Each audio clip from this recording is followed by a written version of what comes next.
Buenas tardes, Pilar. Buenas tardes. Te invito a ti como venezolana a asistir a una clase sobre la historia de Cuba, cuyas repercusiones después, por desgracia, le han afectado a ustedes con un subagente que fue el coronel Chávez. Bienvenida y gracias por acompañarme en esta actividad en la cual pues estaría perdido sin tu presencia en esta casa. Gracias.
Hola, amigos y enemigos.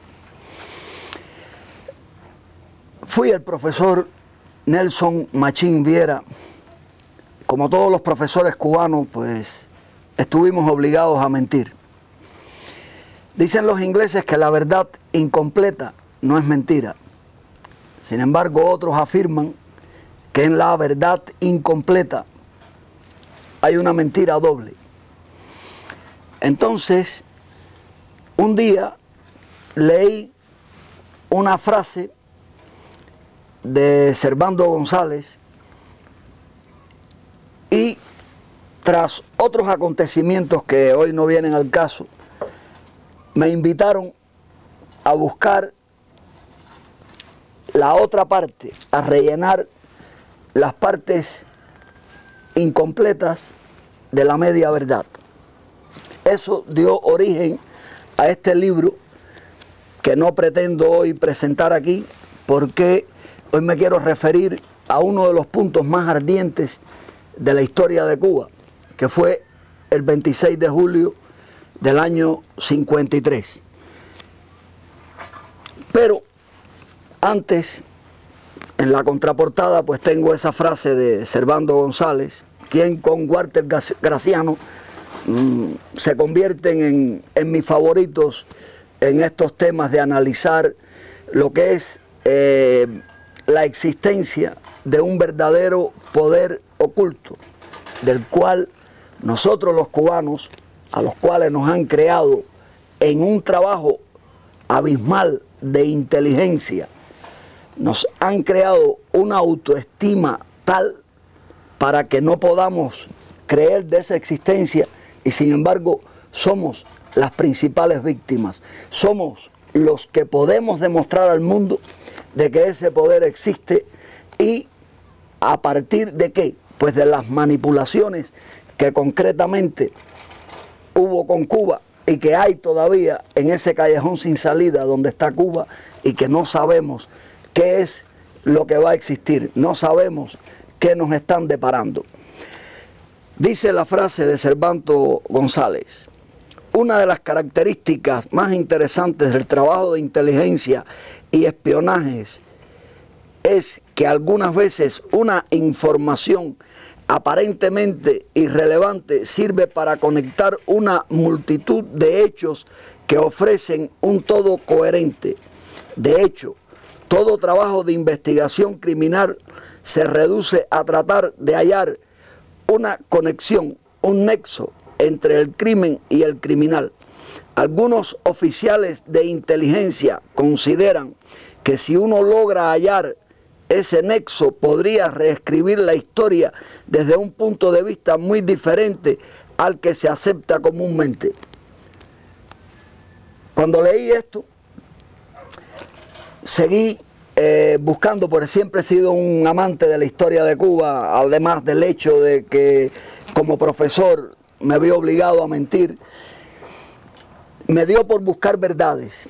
Y entonces hay un punto que más adelante lo tocaremos en la historia concretamente del asalto al cuartel Moncada, que a mí me ayuda a notar cuál es el eslabón perdido que se pierde a otros escritores en artículos sobre este tema de la historia de Cuba, no concretamente del Moncada, sino de todo.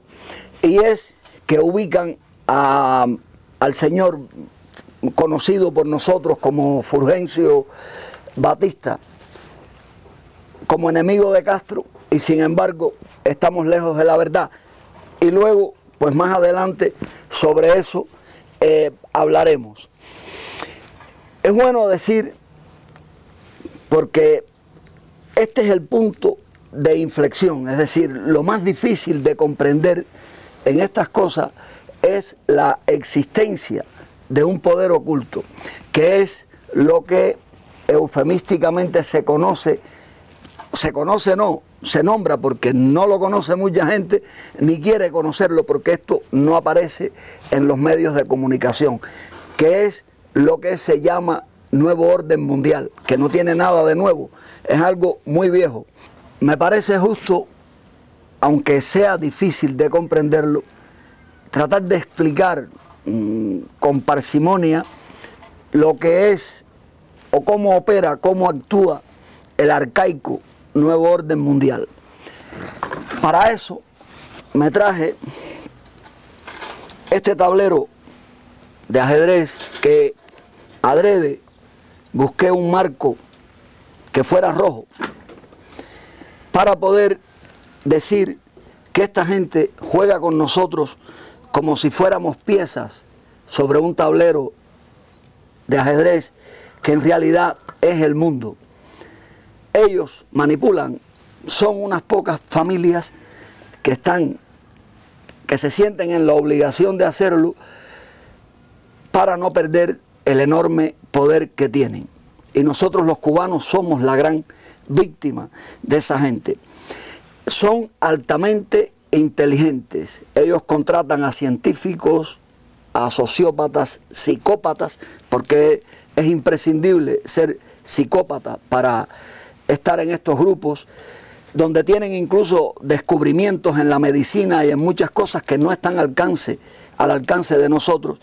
Y ellos pues nos tratan como si fuéramos piezas de un tablero de ajedrez. Incluso algunas las ponen fuera intencionalmente para tratar de despistarnos. Sobre eso, pues nadie tiene más pruebas que nosotros los cubanos, pero no la hemos querido ver porque emanamos de un brutal trabajo de inteligencia. Entonces, antes de pasar a la otra parte, que es muy importante en estas complicaciones que me crean a mí, el estar frente a una cámara, y tengo que reconocerlo, además que es la primera vez que hago esto, y lo hago por Cuba, aunque esto cree tantas colas y se diga de todo un poco, lo hago por Cuba, por mis amigos, por mis hermanos, por los muertos que están en tumbas robadas, y porque no sabemos qué es lo que están preparando en este momento para cuando Cuba se colapse, porque se va a colapsar. Entonces, sí quiero leer la dedicatoria del libro, porque me ayuda un poquito a dar a entender no ya solo lo que es el libro como tal, sino esto que pretendo hacer en este día de hoy, en este mediodía de hoy, en mi terreno de nadie. La dedicatoria: a mis alumnos, a quienes tuve que mentir. Mentirle fue el desvelo que me puso a soñar buscando la verdad que desdobla nuestra pesadilla. Al pueblo abstraído en la ceguera, negado a mirar en la comodidad, haciendo propia la libertad de otros, olvidando el cautiverio de sus hermanos y del alma atrás dejada. Al país sin nación, saturado de contradicciones, isla aislada con un pueblo escrupuloso que todo lo quiere masticado. Para el controvertido pueblo cubano es este libro, masticado, devuelto y retrocediendo por el camino por donde la nación se fue. Para quienes deseen caminar hacia una Cuba libre, en este tablero el autor sirve el primer paso. De escuchar que somos los mejores del mundo, hemos adquirido el defecto de mentirnos. Duro será admitir que han jugado con nosotros, pero en este libro un guajiro les narra el juego.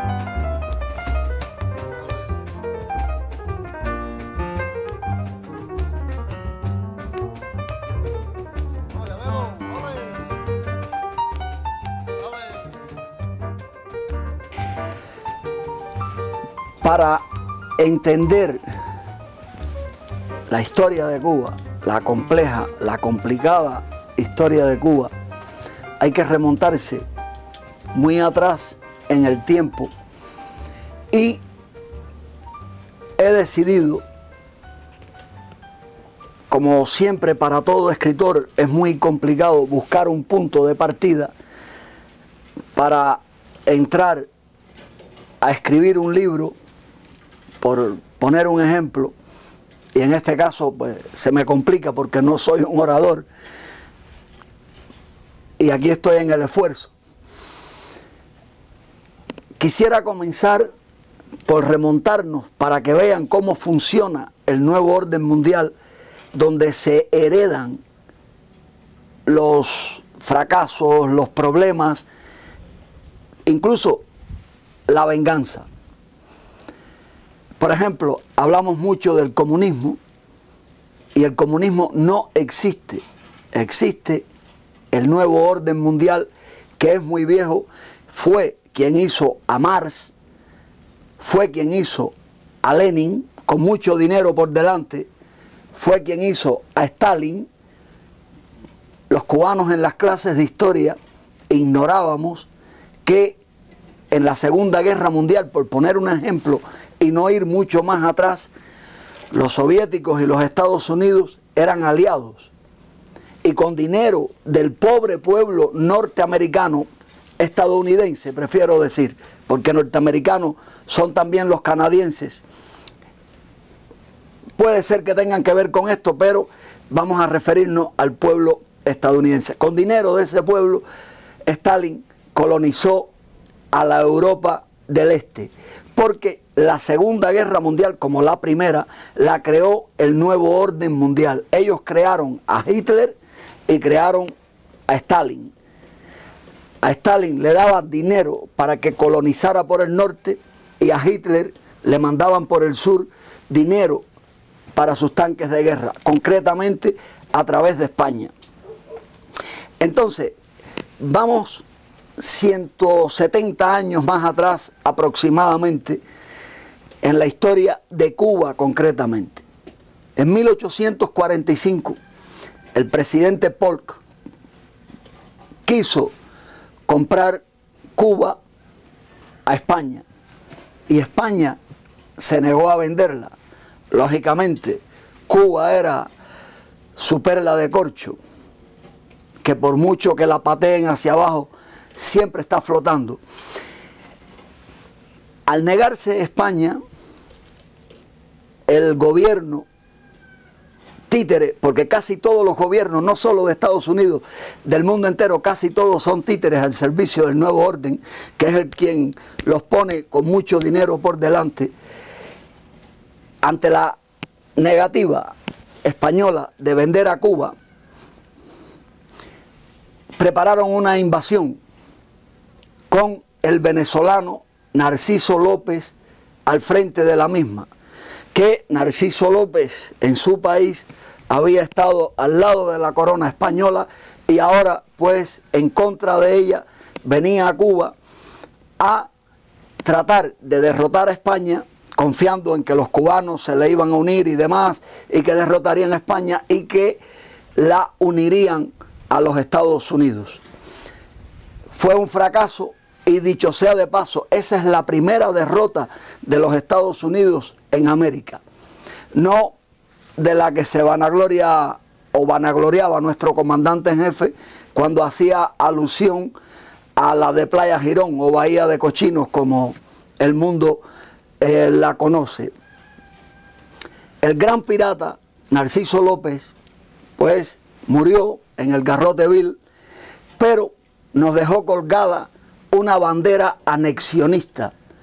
Ya esa bandera, el hecho de ser anexionista y que años después, 100 años después y mucho más, Fidel Castro no la quitara siendo el rey de Cuba, eso significa mucho ya en la historia para concatenar los hechos, porque jamás, si de verdad él odiara a los Estados Unidos, hubiera permitido que esa bandera nos identificara y hubiera puesto otra bandera que nos representara como símbolo, como bien podía haber sido la que él se inventó para identificar a su movimiento 26 de julio.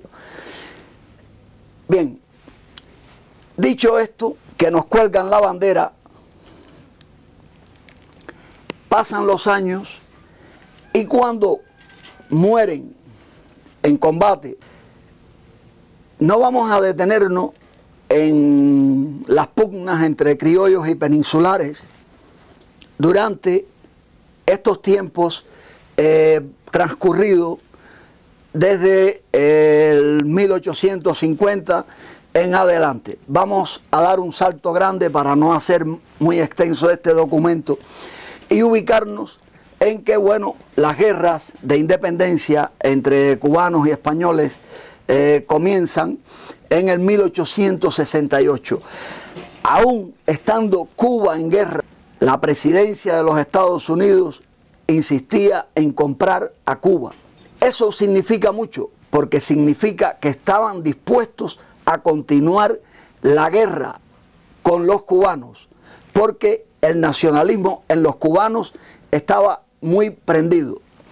Dicho sea de paso, para no olvidarlo posteriormente, el nacionalismo es algo muy positivo para los pueblos, algo que el nuevo orden mundial ha tratado de destruir a través de la historia en todos los países, incluso en la actualidad, inventando nacionalismos muy cutres que ellos pagan a elementos determinados para que sus nacionalismos tengan cortes terroristas y cortes bochornosos, por decirlo de alguna manera, para ridiculizar el nacionalismo. Pero el nacionalismo es algo muy bonito, aunque hablar de esto en la actualidad pues no es lo más encomiable, dado todo lo que estamos viendo con nacionalismos, por ejemplo, como el de la ETA y el de otros tantos que no quiero nombrar aquí porque quiero centrarme en Cuba, en nuestra patria, y en intentar que nuestros cubanos abran un poquito los ojos, sobre todo los exiliados, que muchos son anexionistas porque nos gusta estar al lado del más fuerte y no creemos que somos capaces de tener un país como el que fue Cuba. Bien, las guerras Primero, entre Cuba y España hubo 3 guerras. La guerra del 68, que duró 10 años, la guerra chiquita, y la guerra del 95, que fue la que inició José Martí tras un largo proceso. Martí y Maceo, sobre todo, estaban muy en contra de la política de los Estados Unidos con respecto a América. Ellos se la conocían al dedillo. Incluso Maceo decía que de la única manera que pelearía al lado de España sería si los Estados Unidos invadían a Cuba. Y Martí deja constancia de eso en su última carta que hace al mexicano Mercado, que demuestra el temor de Martí a la necesidad de los Estados Unidos, dominada por el nuevo orden, aunque en aquel momento pues estas cosas tal vez se controlaran en lo oculto, de expandirse por los pueblos de América, para lo cual más adelante utilizarían a nuestro comandante, el de la barbita, y veremos cómo. Bien, muertos Martí y Maceo, aparentemente las fuerzas cubanas estaban mermadas, y no deja de ser cierto, porque cuando se pierde a un líder, pues a un líder como Martí en este caso, a un guerrero como Maceo, pues era lógico que se distorsionara un poco o mucho lo que ocurría en la manigua cubana, aunque quedaban hombres bravos como Gómez, Calixto García y otros tantos. Los Estados Unidos intervienen en el 98 en Cuba, tras la muerte de Martí y Maceo, y vienen directo a colonizarla, como hicieron con Puerto Rico. Pero algo les detuvo, fue precisamente el nacionalismo de los cubanos. En ese momento, ¿qué hacen? Echan a España y nos cuelgan de la cadena la enmienda Platt. La enmienda Platt significa mucho en todo este proceso de análisis. Pasan unos años, mientras esto ocurría, nacía Fulgencio Batista en un lugar dudoso, que eso es otro punto para análisis en lo que queremos demostrar, pero intentemos que baste con lo que estamos tratando hoy aquí. Batista, que estaba naciendo en aquellos momentos, y vamos al año 33. Vamos ya a ponerle más o menos esas edades al sargento. En el año 33, Cuba estaba en lo máximo, entre los países más ricos del mundo, y tenía en la presidencia a Gerardo Machado, sin dudas el mejor presidente que tuvo Cuba, además de que era una conexión con las guerras de independencia, porque se había ganado los grados en la guerra de independencia. El general más joven de la guerra de independencia. Batista, de la mano de Sommerweiler, el personero de turno de los Estados Unidos en aquel momento, atenta contra el nacionalismo de Machado. De cierta forma, eso es un golpe de Estado. Y de la mañana a la noche, ese día Batista se levantó sargento y se acostó coronel. Y al frente del ejército cubano, A partir de aquel día, las elecciones en Cuba quedarían en las manos del ejército y el ejército en las manos de Batista. ¿Por qué Batista no se coloca como presidente en aquel momento de Cuba? Pues precisamente porque Batista tenía problemas con su documentación. Batista no aparecía en ningún lugar con el nombre por el cual le conocemos, y sí como Rubén Sardívar, lo cual corrobora las teorías del doctor Morante en Colombia, de que Batista había nacido en su pueblo llamado el Carmen de Bolívar. Tema para otro momento. Entonces, Batista entra en el año 33 en escena.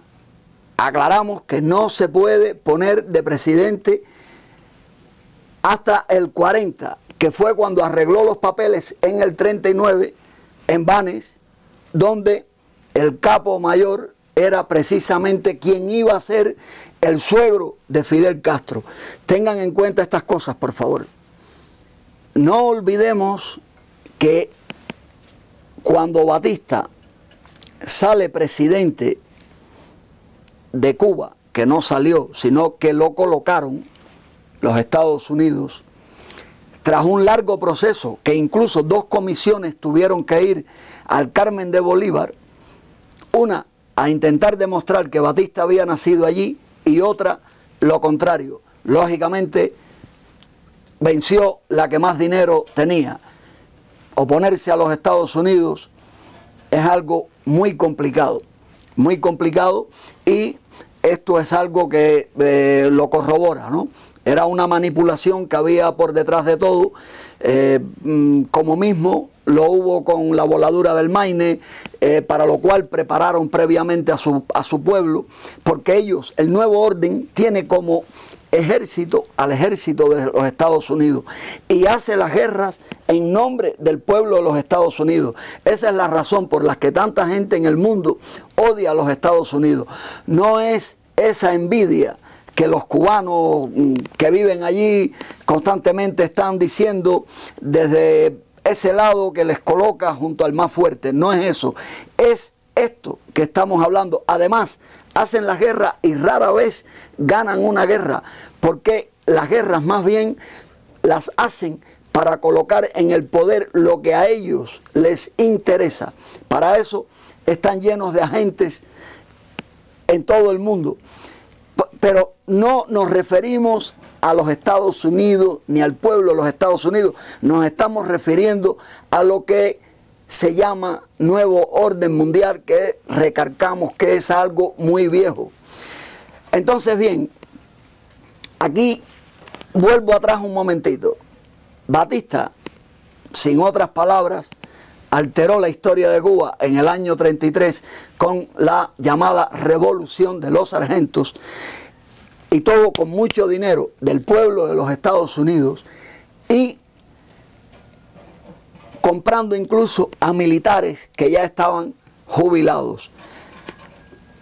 Cuando Batista en este momento hace esta llamada revolución, que además le llamó la revolución, aquí es donde comienza la revolución cubana de su amigo Fidel Castro, que en ese momento era un niño jesuita bien preparado para el futuro, porque esta gente juega con nosotros y se divierte. Incluso ya en este momento el propietario de Cuba era David Rockefeller, que era un joven de casi 20 años.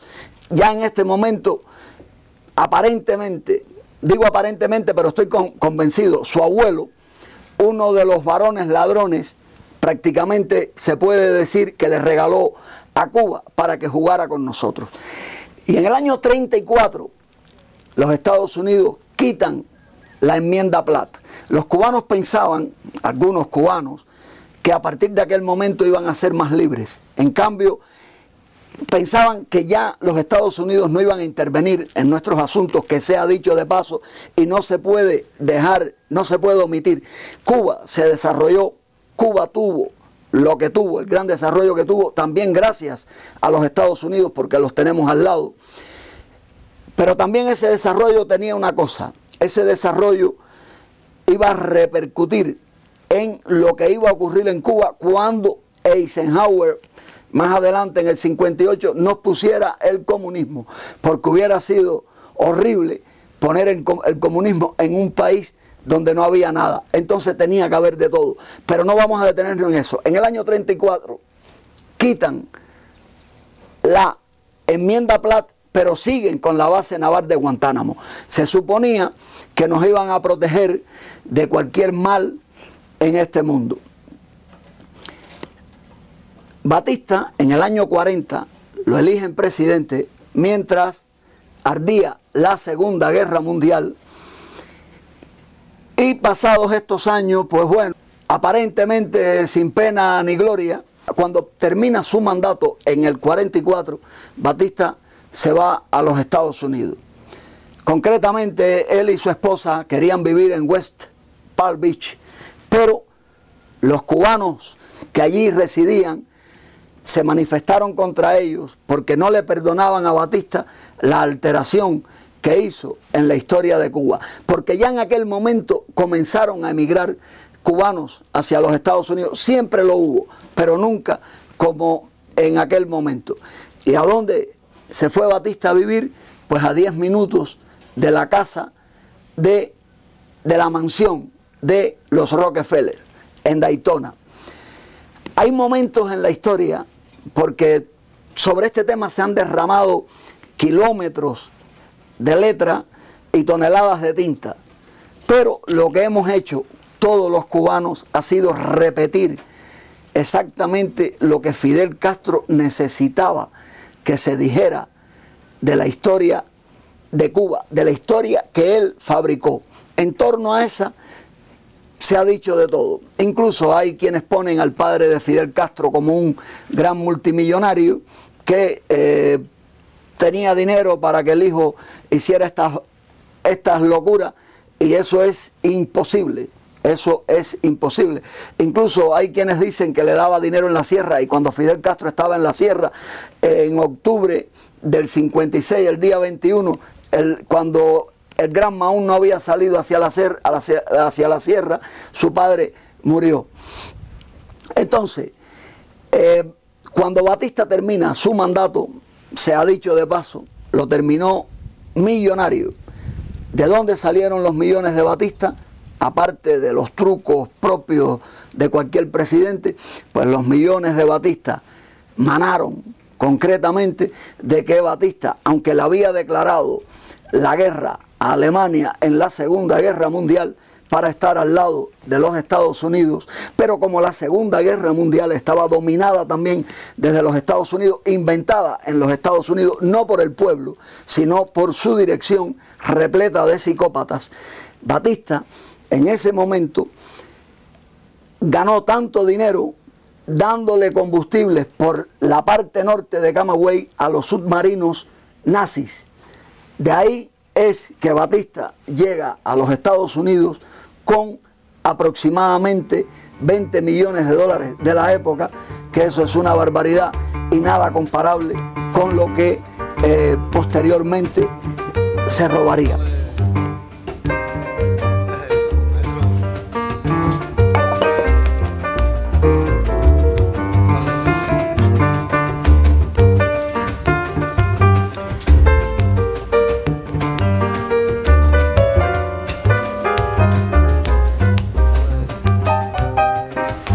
En el año 48, Batista regresa a Cuba. En el año anterior, en el 47, es que se crea la CIA con el nombre por el cual le conocemos. Antes tenía otro nombre, que incluso fue la encargada de eliminar al final de la Segunda Guerra Mundial al gran general Patton, porque Patton quería utilizar todas sus influencias para saber por qué desde su país se apoyó a Stalin.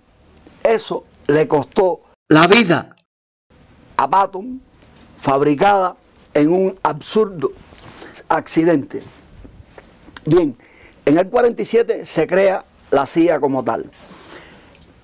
En este momento, Fidel Castro era un joven espigado que ya llevaba mucho tiempo en La Habana, y los que somos de los campos de Cuba sabemos que estar en La Habana, no en la actualidad, que La Habana es un basurero repleto de gente que todos viven en casas robadas, porque eso es otra de las cosas inmensas de nuestro conflicto, el cambio demográfico. En este momento en que Batista llega nuevamente a Cuba y empieza a comprar militares, a prepararse para el golpe de Estado que le iba a dar a Prío, porque sí, se mete en unas elecciones y cosas que la historia nos cuenta de diversas maneras, pero todo es mentira. La realidad es lo que ocurrió y lo demuestran los hechos. Bien,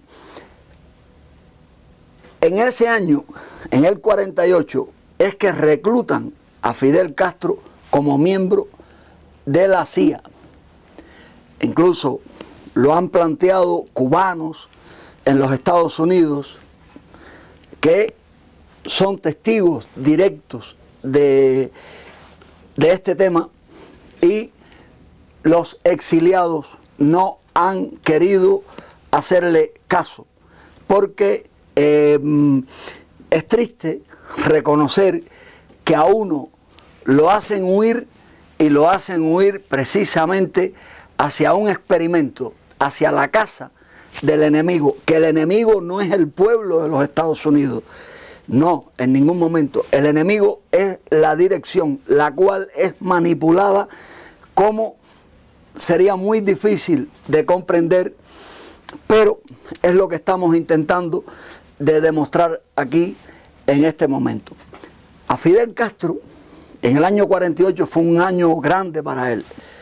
En ese año lo prueban en abril en Colombia, en el hecho histórico que conocemos como el Bogotazo, donde cumple con su misión. Curiosamente, en esos días del Bogotazo estaban en Colombia todos los dirigentes de los emanados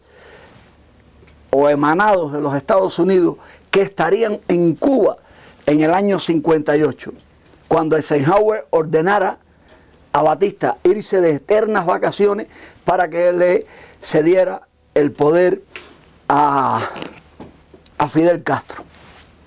Entonces, bien, Fidel en ese año, después del éxito que tiene en el Bogotazo, se casa en octubre, el 12 de octubre del 48, con la hija del alcalde de Banes, que fue uno de los representantes del gobierno de Batista, que aparentó ser legal del 40 al 44, que lo confundimos porque se llamaba Rafael Díaz Valar, como el hijo que fue cuñado de Castro, que estuvo en la segunda parte de Batista al frente de Cuba, que fue después del golpe de Estado. Porque los cubanos quieren ignorarlo, pero un sobrino de Fidel Castro han tenido de representante en el gobierno de los Estados Unidos.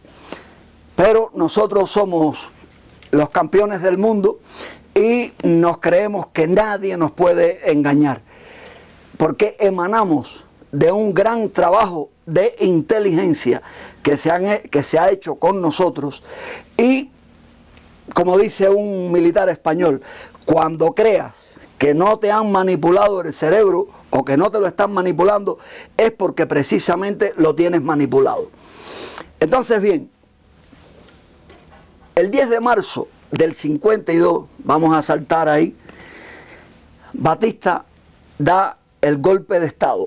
Ojo, no quiero olvidar un detalle de la boda de Fidel, porque estas cosas rosas son importantes. En la boda de Fidel Castro recibió 2 sobres con dinero. Uno era de David Rockefeller y el otro de Fulgencio Batista. No hace falta hablar de la fuente. Así es como Rockefeller premió a su pupilo por el trabajo tan magnífico que hizo durante el Bogotazo. ¿De dónde mandaron? ¿Hacia dónde mandaron? Hacia Colombia, un avión desde La Habana directo a buscarlo. Quien lo acompañaba en estas cosas moriría podrido en una cárcel cubana, ya posteriormente al año en que Fidel Castro implantaría en Cuba la dictadura que tenía la orden de concedernos desde la dirección de los Estados Unidos, que la dirección de los Estados Unidos no es de ningún modo la que estamos acostumbrados a ver en las fotos en la Casa Blanca. Curiosamente, ahora en estos momentos en que estoy haciendo esta grabación, con las dificultades que esto me crea, en la Casa Blanca hay una pieza que no tiene nada que ver con el nuevo orden mundial. No es como el que estaba anteriormente, que era completamente de ese nuevo orden mundial. Me refiero a Barack Obama. Como mismo, no me creo que Hitler muriera como nos han contado, tampoco me creo que Bin Laden esté muerto. Y seguimos. El 10 de marzo del año 52, el pueblo de Cuba se despertó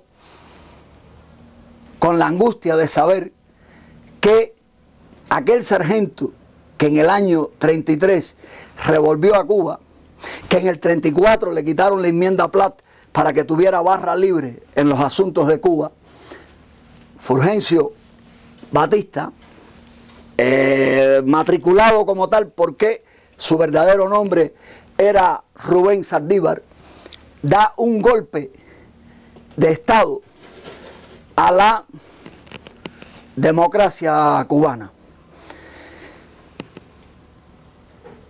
Ya aquí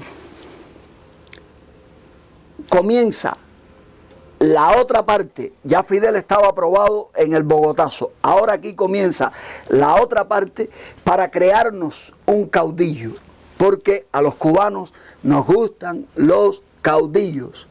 Nos gustan los caudillos, los tipos valientes que tiran tiros, porque hemos visto muchas peliculitas de vaqueros. Y los que estudian estas cosas nos han estudiado como si fuéramos ratas. Se ha dicho de paso, de la Segunda Guerra Mundial, la dirección de los Estados Unidos sacó a muchos nazis que eran grandes cerebros, les cambiaron el nombre y los pusieron a su servicio, a trabajar para ellos en la inteligencia. Y de todo ese cúmulo de inteligencias, pues sale este trabajo que se ha hecho con nosotros, tan difícil de entender y tan difícil de investigar para este servidor que nació en Cienfuegos, pero que fue engendrado en el Escambray. Y por si alguien duda que en Cuba no hubo campos de concentración, en uno aprendí a caminar. Y por eso, por haber visto a tantos campesinos llorando, sin entender el porqué de nuestras derrotas constantes, es que salen estas disquisiciones para intentar demostrar a los cubanos que estamos equivocados, que vivimos tirando escupías a los aviones, diciendo y repitiendo lo que nos enseñó Fidel Castro, lo que a él le interesaba. Entonces, bien, Batista da el golpe de Estado y, lógicamente, se instala en el poder. Solo no fue apoyado en muchos puntos del interior de la isla, pero todo se concentraba en La Habana y el dinero es el que mandaba.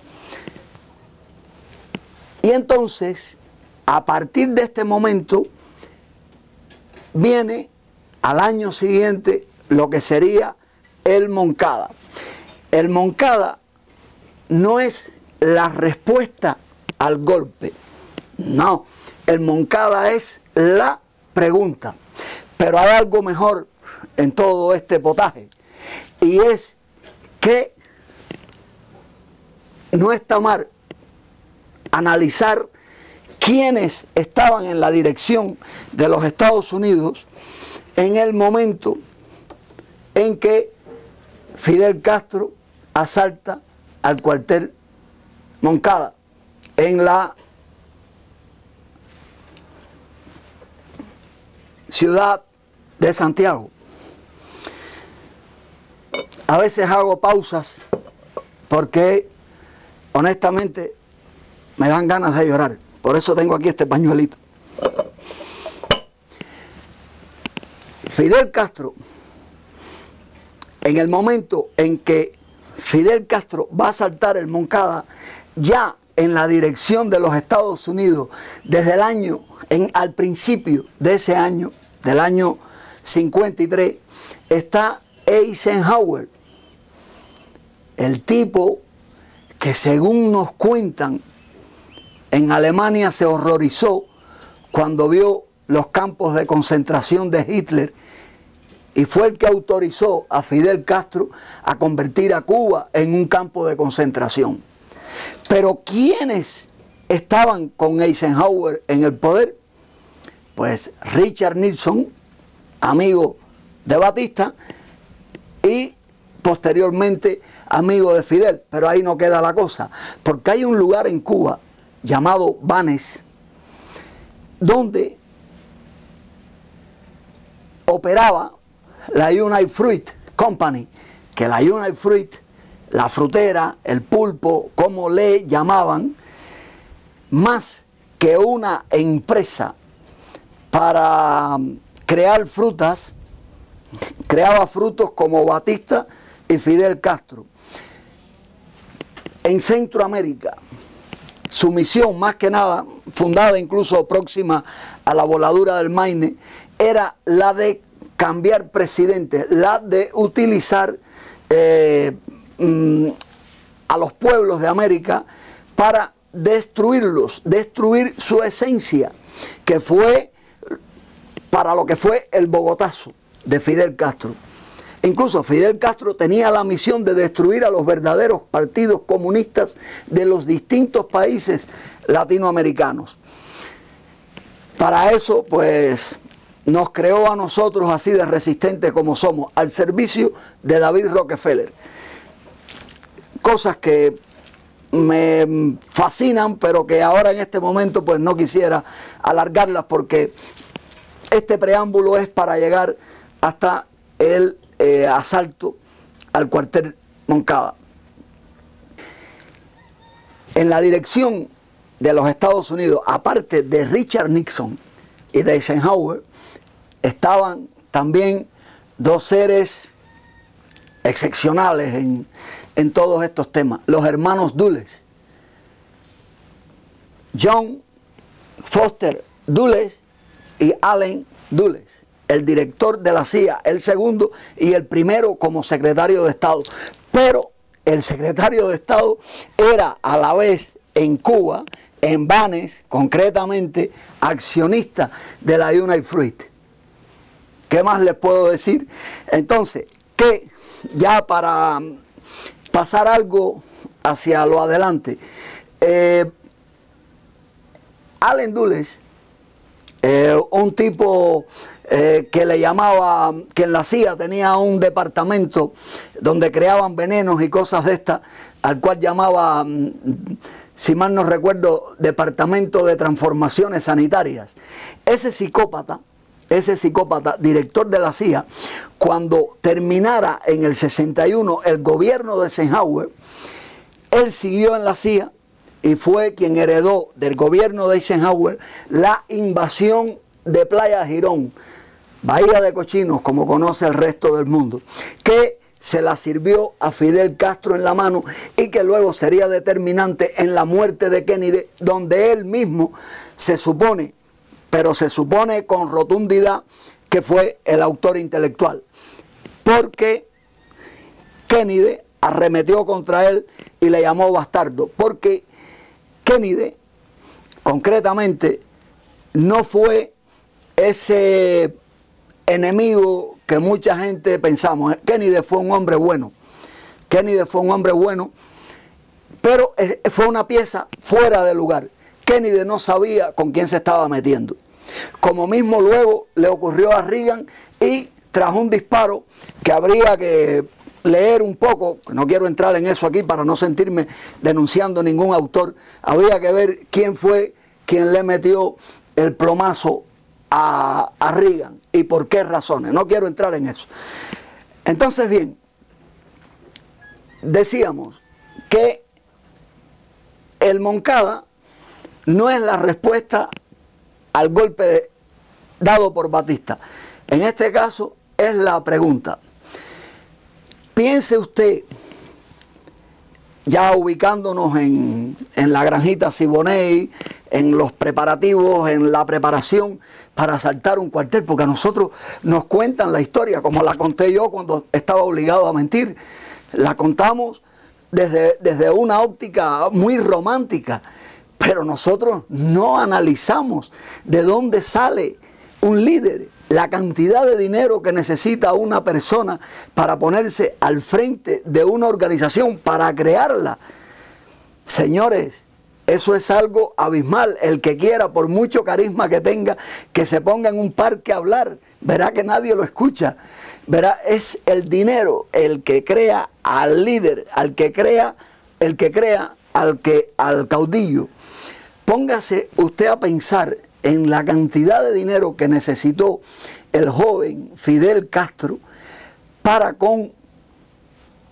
comprar la voluntad, la amistad de más de 130 jóvenes dispuestos a dar la vida por él, a alquilar más de 16 automóviles. Los entrenamientos militares no eran armas como los que nos dijeron que eran escopetas de balines. No, porque con escopetas de balines no se matan a 19 soldados en un cuartel. Comprar uniformes, la gasolina necesaria para llegar desde Santiago de Cuba desde La Habana hasta Santiago de Cuba. Señores, eso requiere mucho más. El tiempo de preparación de esas cabezas, el alquilar una granja, el darles comida, ahí entran hasta chantajes, hasta posibilidades de crearle chantaje, porque esto es uno de los métodos de la CIA, el crear chantaje para, por medio de la coacción, que uno haga silencio. Yo mismo, grabando este tipo de vídeos, no descarto la posibilidad de que un día aparezca en una foto haciendo el amor con una cabra, porque soy consciente de lo que estoy haciendo. Me estoy metiendo contra el poder oculto. Si una mínima suerte tengo, es que los herederos de ese poder oculto ya no dan la talla, porque es tal el mierdero que han creado en la humanidad, es tal el basurero que han creado en la humanidad, que ni sus descendientes ya responden por completo a sus intereses. Entonces, bien, hablábamos de la cantidad de dinero necesaria para el asalto al cuartel Moncada. La historia del asalto al cuartel Moncada es fabricada. Ahí está el misterio del por qué incluso hombres que después se convierten en disidentes, que dimiten de estar debajo del sobaco del comandante, ¿por qué no son capaces de revelar estos secretos? Me refiero concretamente, por ejemplo, a Mario Chanes de Armas, que fue un hombre que fue el prisionero político que más años cumplió en cárceles en la historia de la humanidad, por encima de Mandela. Sin embargo, nadie en el mundo lo conoce porque los cubanos somos tan excelentes que no supimos defenderle. Pero esta razón, este tipo de fórmulas que utiliza la CIA, con el chantaje, la extorsión, toda esta serie de inventos, hacen que el hombre se silencie. Esta es una de las razones por las cuales en este mundo tantos cantantes, escritores, actores, cineastas están del lado de Fidel Castro. ¿Por qué? Porque Fidel Castro los invitaba a pasarse unas vacaciones en Cuba y le colaban cámaras en los hoteles y le hacían la gracia. Y al irse de Cuba le regalaban el vídeo o el video, como decimos los cubanos, para que supieran que allá donde llegaran estaban obligados a defender a la revolución cubana, que en realidad no ha sido una revolución, sino una involución. Y al decir esto, aprovecho un segundo para decir que mi discurso nada tiene que ver con estos análisis que estamos viendo siempre de si pasó esto, si pasó esto. Todo se sabe en este mundo, por lo menos nosotros lo sabemos, pero el problema es que no sabemos cómo se hizo el nudo que no podemos zafar. Ese es el problema. Como decía el gran Aristóteles, si no sabes cómo se hizo un nudo, no lo puedes desatar. Y eso es lo que trae a este servidor aquí en este momento. Entonces seguimos con lo que ocurre ya cuando los jóvenes deciden entrar en el cuartel Moncada. Todo este preámbulo ha sido para entender que fue un momento en que nos preparan un caudillo, de lo cual se encargaría varios años después el New York Times para dárselo al mundo entero. Entonces, aquí en el Moncada, cuando los jóvenes van a entrar a atacar el cuartel, hay algo significativo que es lo que es la información aparentemente irrelevante que me hace a mí conectar a Batista con este tema. En primer lugar, Batista estaba muy resentido con los militares del oriente del país porque no le apoyaron durante el golpe de Estado, como mismo en las provincias centrales de Cuba. Es decir, como si el dinero llegara hasta un punto nada más, y La Habana es la capital y todo el mundo termina subordinándose. Cuando Batista es quien le elige a Fidel Castro el cuartel que tiene que atacar. ¿Y de dónde se deduce esto? Y es que el primero de los muchachos que va a entrar al Moncada llega diciendo: abran que viene el general. ¿Qué quiere decir eso? Que aquella madrugada aciaga del 26 de julio de 1953, en el cuartel Moncada de Santiago de Cuba, estaban esperando a Fulgencio Batista. Estos muchachos entran al cuartel, pero su líder se pierde. Su líder desaparece por completo. Y Fidel conocía también a la ciudad de Santiago de Cuba como Renato Guitar, que era oriundo de la misma, porque Fidel Castro se crió en Santiago de Cuba. Pero ¿hacia dónde va a parar Fidel Castro? Pues bueno, sobre esto hay un par de versiones, pero distantes de las ya conocidas. Lógicamente, la CIA fue quien protegió a Fidel Castro. No en vano tenían cerca a la base naval de Guantánamo, relativamente cerca, pero también un personaje de la Universidad de Santiago de Cuba era agente de la CIA. Y ahí es donde guardan a Fidel Castro durante 6 días. Antes, posterior al asalto al Moncada. Si Fidel Castro hubiera querido, de ahí a la Sierra Maestra hay una distancia que no es muy extensa como para en menos de par de días no estar en la misma. Fidel desvió a una mariposa, qué cosa tan linda. Se dice que Fidel se perdió en su carro con todas las armas y demás. Todo eso es mentira. Además, si esos muchachos iban a asaltar un cuartel, ¿por qué cada uno no llevaba su arma si no iban a un cumpleaños? Además, entre las mentiras a recolectar aquí, porque esta gente son muy inteligentes y las mentiras tiene uno que buscarlas porque ellos no las sirven fácilmente. Si hipotéticamente los rebeldes aquel día hubieran tomado el cuartel, como se dice que pretendían, para con las armas irse a la Sierra Maestra, ¿dónde, en qué iban a transportar tanto armamento en el caso de que pudieran cogerlo? Aparte, si Cuba era un país, entre comillas, libre, que podían comprar y hacerse con calma un campamento en la Sierra Maestra, ¿por qué no lo hicieron y se hubieran ahorrado la sangre del Moncada? Simplemente porque, como decía el comandante, era un revés con victoria. El asalto al cuartel Moncada fue un plan sin plan B. El único plan era el de aupar un caudillo para ponérnoslos en la solapa.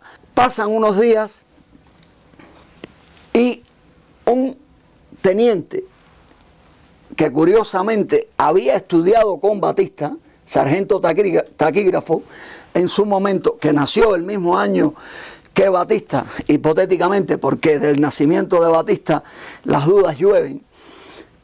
Este hombre, Pedro Sarría, vecino mío, por cierto, en Cienfuegos, ¿qué pintaba en Santiago de Cuba? ¿Qué pintaba un gran amigo de Batista del centro de Cuba en Santiago de Cuba? Simplemente tenía la misión de proteger a Fidel Castro y no se la pudo dar otro que Batista. Pasados unos días, cuando los soldados aparentemente se calman por la cantidad de amigos que habían perdido en el Moncada, pues el sargento Sarría, hipotéticamente, no se sabe cómo concretamente es esta pantomima, pero se aparece con Fidel a entregárselo al arzobispo de Santiago de Cuba juntos, y Fidel entra en las dependencias propias de la policía, donde es atendido por el entonces coronel Chaviano. El resentimiento era grande. Incluso hay un dato que luego en el 59 a todos los que tuvieron que ver con esto, Raúl Castro los fusiló en la loma del San Juan, para que de lo del Moncada no quedara nadie que pudiera ofrecer una versión. El Chaviano, cuando estaba entrevistando a Fidel en el vivac de Santiago de Cuba, recibió una llamada telefónica. Al otro lado la voz era de el hombre que sin méritos militares se hizo general. Ese general que tantos cubanos admiran porque huyó con un avión repleto de dinero. Era la voz de Batista, que le dijo a Chaviano: si a Fidel le pasa algo, tu cabeza va a rodar. Aquí hay un punto en la historia que queda más que claro. Recuerden que Fidel, el padre de Fidel, era amigo de Batista. El suegro de Fidel fue quien hizo a Batista. Aquí se crea un mejunje que cada uno debe separarlo por su cuenta. porque esto es apabullante, el explicarlo y el decidir entenderlo todo a la misma vez. Hay gente que sí, pero hay gente que necesita digerir esto con más tiempo, porque solo un 2% de la humanidad, y eso lo tienen estudiado los especialistas, haya la doble mentira en la verdad incompleta. Después de esto viene el juicio, y en el juicio por el Moncada, donde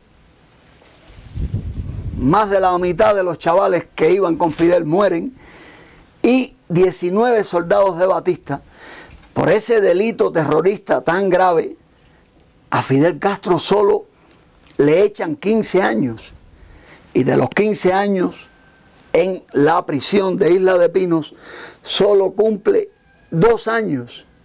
Incluso antes de ser liberado fue a verlo Batista. Batista fue a visitarlo el día 12 de febrero del año 54, so pretexto para la prensa de que Batista iba a inaugurar una planta eléctrica en la cárcel de Isla de Pinos. Semejante cosa pocas veces se han visto. Pero se entrevistó con Fidel, lo pasó a una celda de lujo, donde ya estaba en esa celda. Al que trajo con Fidel fue a Raúl, quien se dice que es su ahijado, algo que no puedo corroborar, pero sí del cariño que Batista sentía por el Pulguita, como él le llamaba a Raúl. Estas cosas emanan de una entrevista a una hermana media tonta que tiene en México, que tienen en México los Castro, que sin querer, dentro de esa entrevista, muy emocionada y demás, con una periodista cubana, dice, deja caer datos que son muy importantes para discernir sobre estos temas de la Revolución Cubana.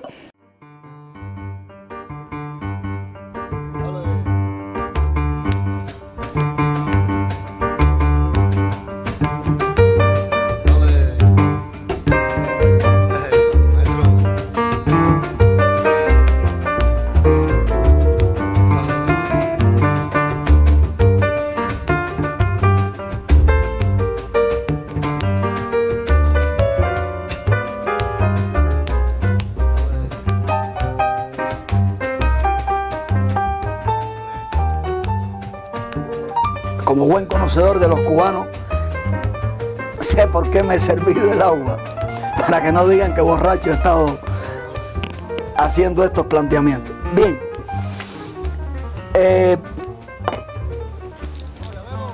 en la cárcel ocurre algo muy importante, más importante que el hecho de que Fidel Castro comía langostinos y cosas que luego nos prohibiría a nosotros. Y es que en la cárcel Fidel Castro se divorcia hipotéticamente de la hija del alcalde de Banes, que dicho sea de paso, con esa cantidad de jóvenes con las que asaltó el Moncada, bien pudo esperar a Batista cuando Batista iba a los banquetes en Banes, donde era recibido por la burguesía de Banes, de donde él había salido porque se robó un reloj a meterse en el ejército, y con los elegantes de la United Fruit, que cuando los trabajadores cubanos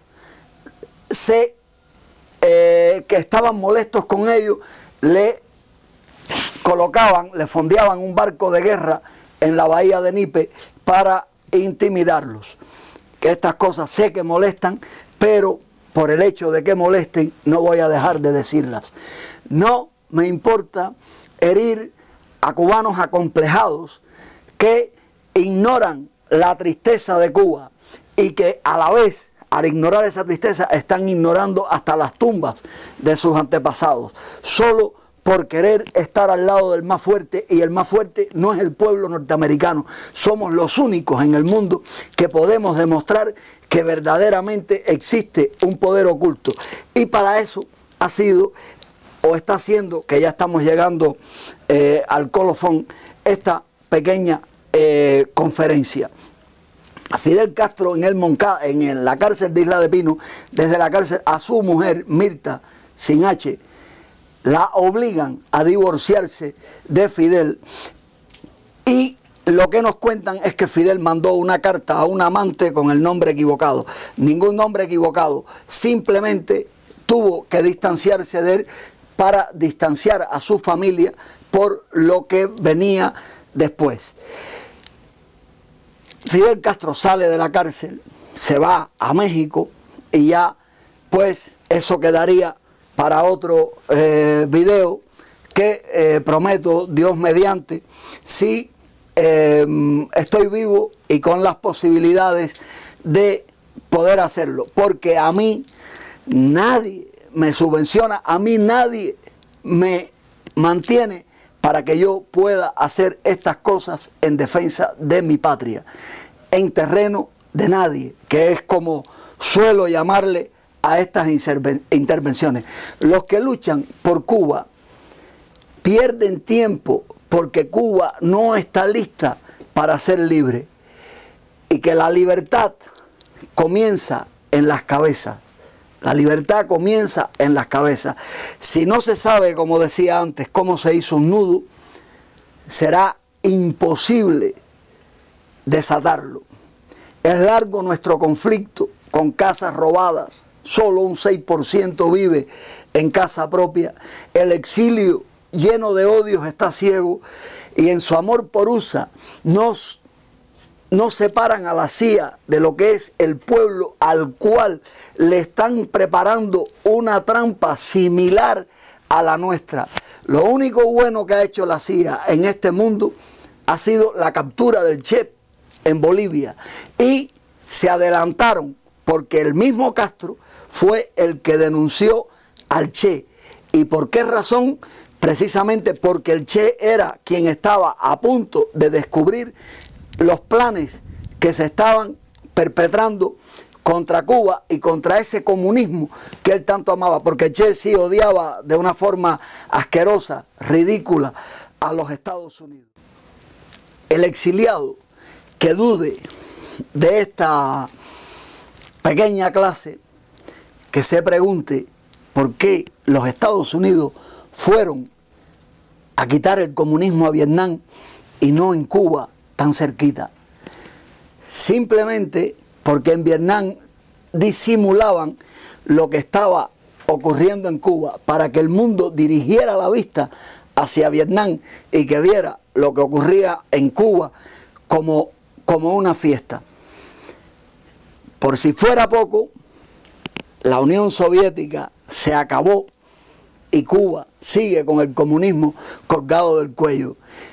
Antes, la Casa Blanca tenía como pretexto el hecho de que había un papel firmado entre Kennedy y Nikita Khrushchev. Ningún presidente de los Estados Unidos ha encontrado dicho papel, y la prueba está en que se acabó la Unión Soviética y Cuba sigue con el comunismo colgado al cuello y con un embargo económico que solo ha beneficiado a la mafia militar cubana, y que nosotros los exiliados, entre los cuales me incluyo porque durante muchos años lo apoyé, no vemos que ese embargo lo que hace es asfixiar a nuestras familias, a nuestros hermanos. Y bien, termino con un proverbio, creo que italiano, que dice que al final de la partida el rey y el peón van a la misma caja.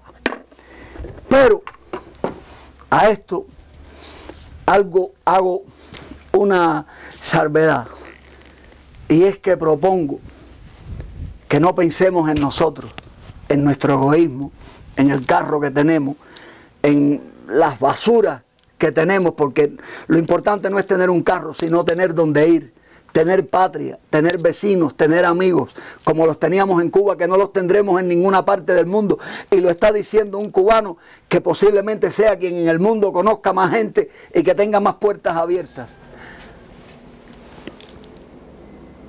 Pero antes de irnos, debemos pensar en los niños que traímos a este mundo, a ellos no pedimos permiso mientras transcurría su venida. Y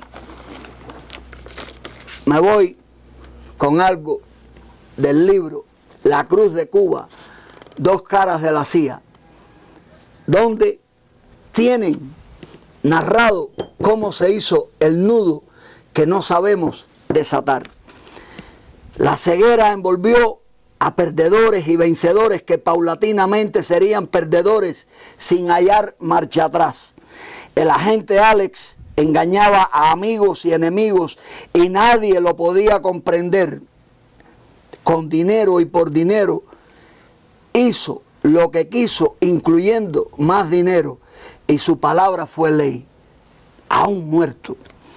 Batista fue el arriero de Goliat, inscrito como David, porque nosotros somos seres resistentes, creados al servicio de David Rockefeller, tanto para el drenaje de la Florida como para representarlos en guerras por todo el mundo como su ejército no alineado. Batista fue el arriero que indicó a Castro que lo importante no era llegar primero, y la piedra del camino que enseñó a los cubanos que su destino sería rodar y rodar. Cuba linda de mi vida, Cuba linda, siempre te recordaré. Yo quisiera verte ahora. Vine para acá para poder ayudar a mis hijos porque se están muriendo de hambre, hablándose a los locales donde yo vivo. Cuba linda de mi vida, Cuba linda, siempre te recordaré. Ay, Cuba linda de mi vida, Cuba linda, siempre te recordaré.